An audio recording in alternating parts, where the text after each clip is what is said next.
Welcome to அனா பைசா.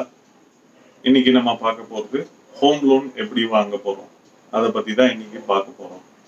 So home loan வாங்குறது ரொம்ப கஷ்டம், இல்லை ஹோம் லோனுக்கு நிறைய டைம் ஆகும், இந்த மாதிரி ஒரு ஒப்பீனியன் இருக்குது. பட் ஆக்சுவலி ஹோம் லோன் வாங்குறது ரொம்ப ரொம்ப ஈஸி. ஸோ ஹோம் லோன் எப்படி ஒரு பேங்கர்ஸ் எப்படி ஹோம் லோன் கொடுக்கறதுன்னு டிசைட் பண்ணுறாங்க, எப்படி ஹோம் லோன் வாங்குறது, இதை பற்றி தான் நம்ம இன்னைக்கு பார்க்க போகிறோம். ஒரு கோல்டு லோன் நீங்கள் ஒரு தங்கம், வீட்டில் இருக்கிற தங்கம் அடகு வைக்க போகிறீங்க அப்படின்னா அந்த கோல்டோட வேல்யூ பார்ப்பாங்க, கோல்டோட பியூரிட்டி பார்ப்பாங்க. அதில் நீங்கள் எவ்வளோ இன்கம் இருக்குது, எங்கே வேலை செய்கிறீங்க, அதை பற்றிலாம் கவலைப்பட மாட்டாங்க. மொத்தமாக ஒரு 1 ஹவரில் நீங்கள் கோல்டு லோன் வாங்கி வந்துடலாம். ஸோ கோல்டு லோன்றது ஒரு ஈஸியான விஷயம். ஆனால் ஹோம் லோன் அப்படின்னு வரும்போது நீங்கள் வாங்க போகிற வீடு, அந்த வீடு லோன் கொடுக்க தகுதியாக இருக்கா அப்படின்னு பார்ப்பாங்க. ரெண்டாவது, அது வாங்க போகிற நபர் ஹோம் லோன் வாங்கிறதுக்கு எலிஜிபிலிட்டியாக இருக்காரா அப்படின்றத பார்ப்பாங்க. ஸோ இந்த 2 விஷயமே செக் பண்ணுவாங்க. சரி, முதல்ல வாங்க போகிற நபரை பற்றி மட்டும் பார்ப்போம். இப்போ அவர் என்னென்ன டாக்குமெண்ட்ஸ் கொடுக்கணும் அப்படின்னா, ஃபர்ஸ்ட் ஆதார் கார்டை இந்தியன் சிட்டிசனா அப்படின்னு பார்ப்பாங்க.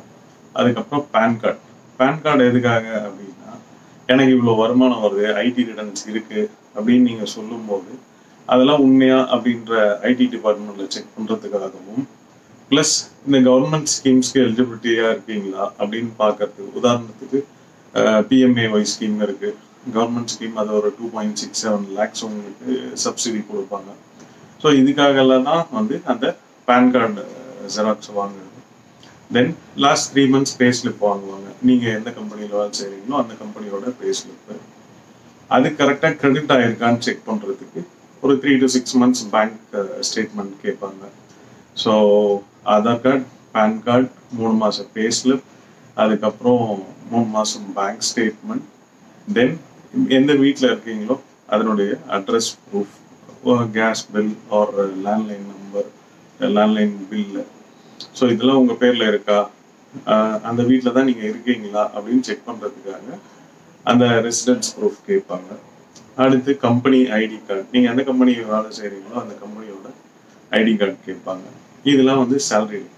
பிஸ்னஸ் மேனாக இருந்தால் என்ன கேட்பாங்க அப்படின்னா, same Aadhaar, PAN, and then 1 year bank statement, அதுக்கப்புறமா IT returns, 3 years IT returns. Salaried இருந்தால் 2 years IT returns, business man இருந்தால் 3 years IT returns. Then salaried இருந்தால் ஃபார்ம் 16 2 years கேட்பாங்க. பிஸ்னஸ் மேன் ஆப்வியஸ்லி ஃபார்ம் 16 இருக்காது, ஸோ 3 வருஷம் ஐடி ரிட்டர்ன்ஸ் கேட்பாங்க. அதே போல் address proof, residential address proof, இதெல்லாம் கேட்பாங்க. ஸோ இது நீங்கள் உங்கள் சைடில் தர வேண்டிய டாக்குமெண்ட்ஸ். இதெல்லாம் தாண்டி இன்னொரு முக்கியமான ஒரு விஷயம் ஒன்று இருக்குது, அதுதான் உங்களுடைய சிபில் ஸ்கோர்.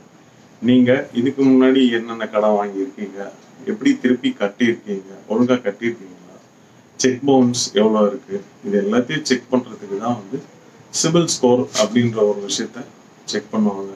இதில் உங்கள் ஸ்கோர் 750+, அதாவது 900க்கு 750க்கு மேலே இருந்ததுன்னா உங்களுக்கு லோன் ரொம்ப ஈஸியாக கிடைக்கும். ப்ளஸ் நிறைய கம்பெனிஸ் 750+ இருந்தால் ரேட் ஆஃப் இன்ட்ரெஸ்ட்டும் குறைச்சி கொடுக்குறாங்க. ஏன்னா நீங்கள் ஏற்கனவே வாங்கின லோன்ஸ்லாம் ஒழுங்காக கட்டியிருக்கீங்க இல்லையா.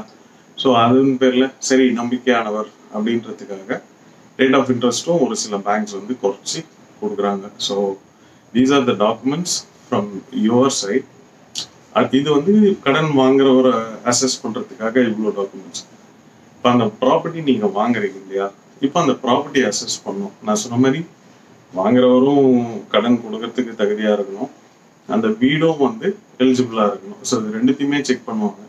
இது 2த்துல எது குறைஞ்சாலுமே லோன் சாங்ஷன் ஆகிறது கொஞ்சம் கஷ்டம்.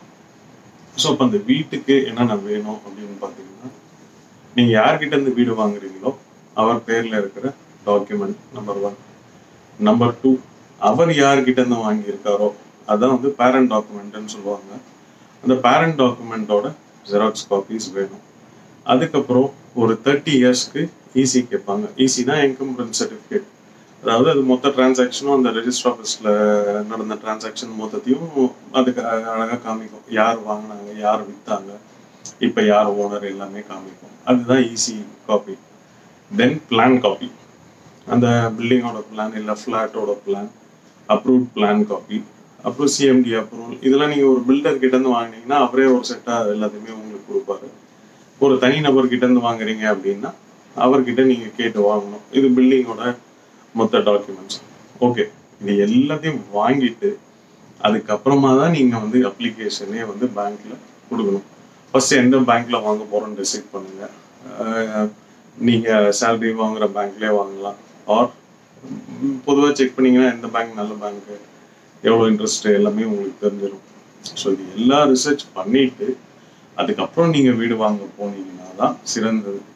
ஒரு சிலர் என்ன பண்ணுவாங்கன்னா தை மாதம் நான் பால் காசு போகிறேன் அப்படின்னு டேட் ஃபர்ஸ்ட் ஃபிக்ஸ் பண்ணிடுவாங்க.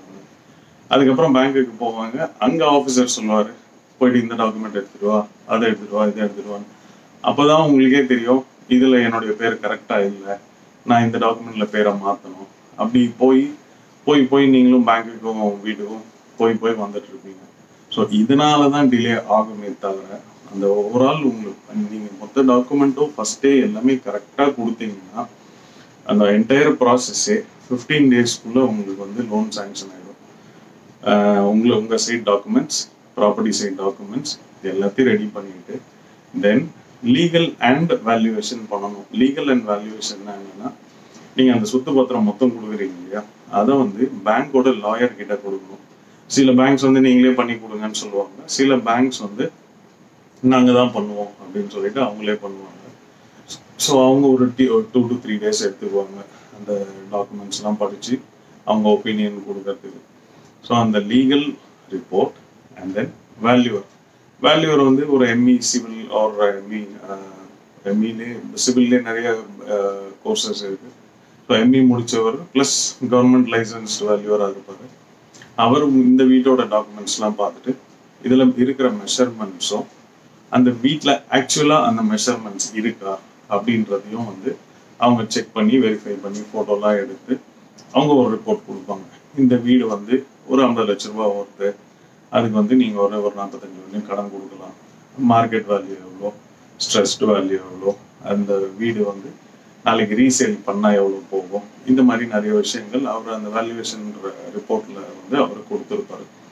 ஸோ இப்போ நீங்கள் கடைசியாக வந்து அந்த பேங்க்கில் லோன் ப்ராசஸ் கொடுக்கும்போது இவ்வளவும் கொடுக்கணும். உங்கள் பற்றின டாக்குமெண்ட்ஸ், வாங்க போகிற ப்ராப்பர்ட்டி பற்றின டாக்குமெண்ட்ஸ், தென் லீகல் ஒப்பீனியன், வேல்யூவேஷன் ரிப்போர்ட், இது எல்லாத்தையும் சப்மிட் பண்ணி கரெக்டாக நீங்கள் ஒரே நாளில் சப்மிட் பண்ணீங்கன்னா நீங்கள் சப்மிட் பண்ணுற டேட்ல இருந்து அதிகபட்சம் 10 நாள்லேருந்து 15 நாளுக்குள்ள ஈஸியாக லோன் சாங்ஷன் ஆகிடும். So before going for loan நீங்கள் இது எல்லாத்தையுமே ஒரே டைமில் ரெடி பண்ணி அழகாக வச்சுட்டு ஒரு ஃபைலில் போட்டுட்டு ரெடி பண்ணிவிட்டு தென் if you apply for loan வாங்குறது ரொம்ப ரொம்ப ஈஸி. நான் இப்போ சொன்னது மொத்தமே கீழே டெஸ்கிரிப்ஷன்லையும் நான் கொடுக்குறேன், படித்து பாருங்கள். அது இல்லாமல் ஹோம் லோன் சம்மந்தப்பட்டு உங்களுக்கு எந்த டவுட்டாக இருந்தாலும் ப்ளீஸ் எனக்கு வாட்ஸ்அப் பண்ணுங்கள். என் நம்பரும் இதிலே கொடுத்துருக்கேன், அதான் என் WhatsApp number. Or call me, I will definitely help you out to get a home loan.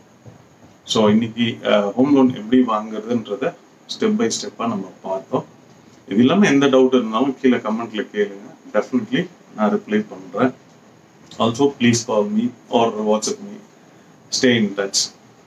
Thanks for watching.